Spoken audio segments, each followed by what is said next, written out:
Hey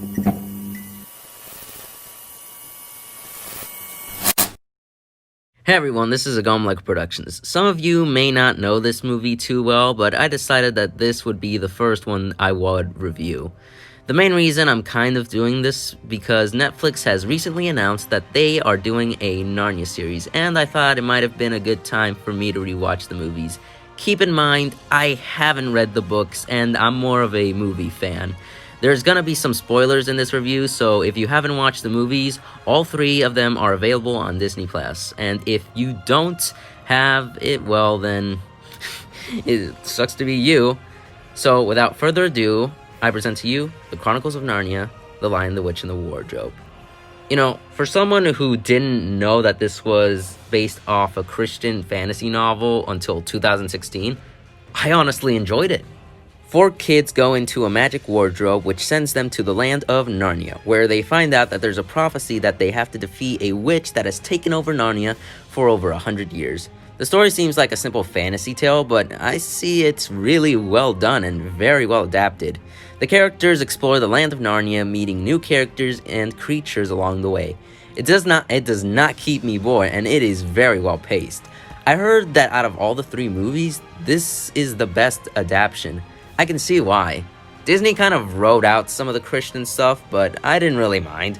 I noticed some of the things that were kind of Christian-y, but despite not having so many Christian-based stuff, it still teaches a lot of good lessons like loyalty and responsibility. I would say the writing is also well done too. Characters in this movie are very fun to watch and have my attention all the way. The two characters who take the spotlight in this movie are Lucy and Edmund, who were the first two to go into Narnia. Lucy is a curious girl and has a very friendly relationship with the fawn she meets called Mr. Thomas. They have such a fun relationship, and I just love seeing James McAvoy in this role. Edmund is kind of a brat, but I can kind of get why he's like that. Peter and Susan are comforting Lucy the whole time, but they don't know how Edmund is feeling. He's taking this just as hard as her. I kind of empathize with him with what he's going through.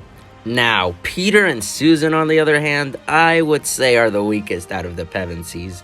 Susan doesn't really do much, and she's just a smartass about everything. And while Peter does get some attention in the second half of the movie, he's not really giving me any reason to care about him. Despite some of their flaws, I enjoy seeing the Pevensies together. They have such good chemistry, and I actually believe that they're siblings. But I would have to say that they have the weakest acting in the film.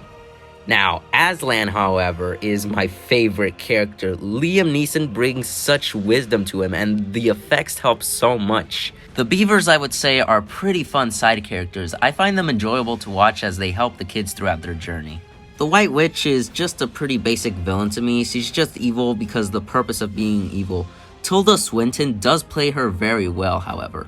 The directing, I would say, is probably the best part of this movie. The cinematography, while some people say it's not good, I think it's great, especially the battle scenes and the big landscapes. Like I said with Aslan CGI, it's so good and has aged so well. You can really tell the emotion in the animal characters.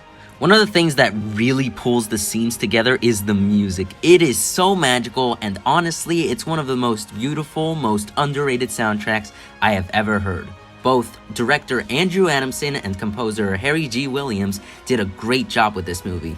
Now, here's the thing that throws me off. So, the Pevensies were supposed to be the ones to defeat the White Witch, but Aslan is the one who killed her.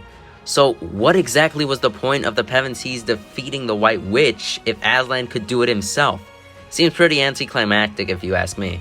As a movie overall, I give it a 7 out of 10. I know some of you are going to compare this to Harry Potter or Lord of the Rings, but as a movie that has so many fantasy characters and a lot of heart in it, I would highly suggest that you watch this movie. This is A.G.O.M Productions, signing out.